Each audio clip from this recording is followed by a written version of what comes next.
Vote నెక్కగలవా పోనరహరి తెడ్డు వేయగలవా? పూర్తి వివరాలకు చదవండి రేపటి సాక్షి దినపత్రిక. రైట్, ఇక ముందుగా సతీష్ దగ్గరికి వెళ్దాం. సతీష్ చెప్పండి. సో మొత్తానికి ఈవీఎం మిషన్లో బ్యాటరీల్లో డొలతనం సో ఎలా చూడాల్సిన అవసరం ఉంది? నేను ఇంతకుముందు చెప్పినట్టుగా కేవలం ప్రతిపక్ష నాయకులే కాదు, సీనియర్ పాత్రికేయులు అవ్వచ్చు, స్వచ్ఛంద సంస్థలు అవ్వచ్చు, డేటాతో సహా రిపోర్ట్స్ ఇస్తున్న పరిస్థితి. ఎంత 12.5% ఇక్కడ గోల్మాల్ అయింది పోలైన ఓట్లకి, లెక్కించిన ఓట్లకంటూ. ప్రస్తుతం ఈ అంశాన్ని ఎలా చూడాలి, ఏంటి మీ దగ్గర ఇన్పుట్స్?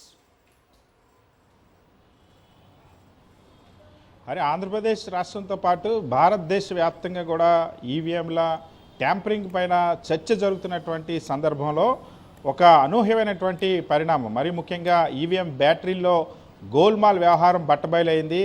అడ్డంగా ఎన్నికల కమిషన్కి సంబంధించినటువంటి అధికారులు వాళ్ళు నిర్వహించినటువంటి ఈవీఎం వెరిఫికేషన్ ప్రాసెస్లోనే అడ్డంగా దొరికిపోవడం అన్నది ఇప్పుడు తీవ్ర చర్చనీయాంశమైంది. నిన్న ఆ వైఎస్ఆర్ కాంగ్రెస్ పార్టీ గజపతి నగరం నుండి వైఎస్ఆర్ కాంగ్రెస్ పార్టీ అభ్యర్థిగా పోటీ చేసినటువంటి మాజీ ఎమ్మెల్యే బొత్స అప్పలనరసయ్య ఫిర్యాదు మేరకు ఈవీఎం వెరిఫికేషన్ ప్రక్రియ చేపట్టారు. ఏదైతే గజపతి నగరం నియోజకవర్గంలోని దత్తిరాజేరు మండలం సంబంధించినటువంటి పెదకాద గ్రామానికి సంబంధించినటువంటి ఈవీఎం పోలింగ్ ముగిసే సమయానికి ఆ ఈవీఎం బ్యాటరీ ఛార్జింగ్ 50% ఉంటే కౌంటింగ్ నాడు అదే ఈవీఎంకి సంబంధించినటువంటి బ్యాటరీ 99% చూపించింది.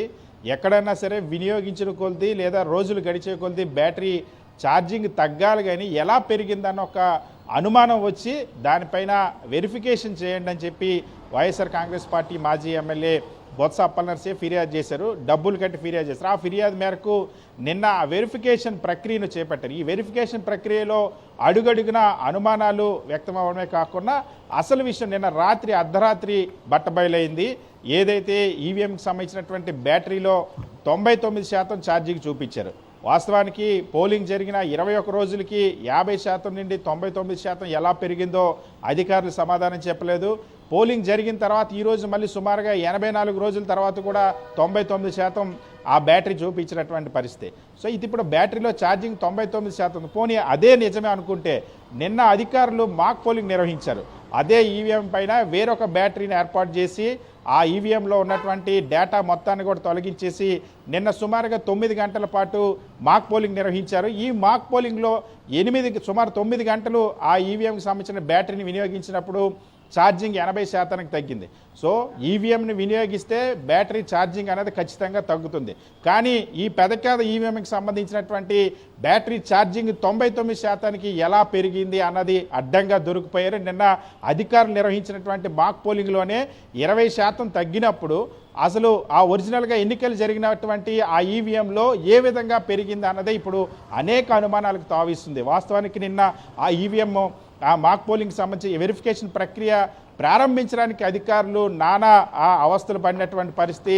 ఉద్దేశపూర్వకంగా ఆలస్యం చేసేటువంటి ప్రయత్నం చేశారు.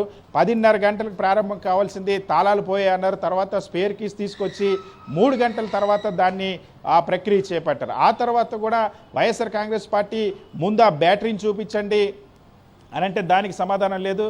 రాత్రి మాక్ పోలింగ్ పూర్తయిన తర్వాత ఆ బ్యాటరీని చూపించారు. అయితే ఇప్పటికీ కూడా వైఎస్ఆర్ కాంగ్రెస్ పార్టీ అభ్యర్థి అడిగినటువంటి ప్రశ్నలకు మాత్రం ఎన్నికల కమిషన్ సమాధానం చెప్పడం లేదు. ఒకటి, స్ట్రాంగ్ రూమ్లో ఆ ఈవీఎంకి సంబంధించినటువంటి సీసీటీవీ ఫుటేజ్ ఇవ్వమంటే ఇవ్వడం లేదు. కౌంటింగ్ సెంటర్లో సీసీటీవీ ఫుటేజ్ ఇవ్వమంటే ఇవ్వలేదు. ఎందుకు ఆ డేటాను తొలగించారంటే సమాధానం చెప్పనటువంటి పరిస్థితి. సో ఈ విధంగా ఈవీఎంలో బ్యాటరీలో గోల్మాల్ అన్నది బట్టబయలైంది. ఇప్పుడు ఈసీ దీన్ని ఏ విధంగా సమర్థించుకుంటుంది అన్నది చూడాలి. వైఎస్ఆర్ కాంగ్రెస్ పార్టీ మాత్రం దీనిపైన మళ్ళీ న్యాయ పోరాటానికి సిద్ధమవుతున్న పరిస్థితి. హరి రైట్. సో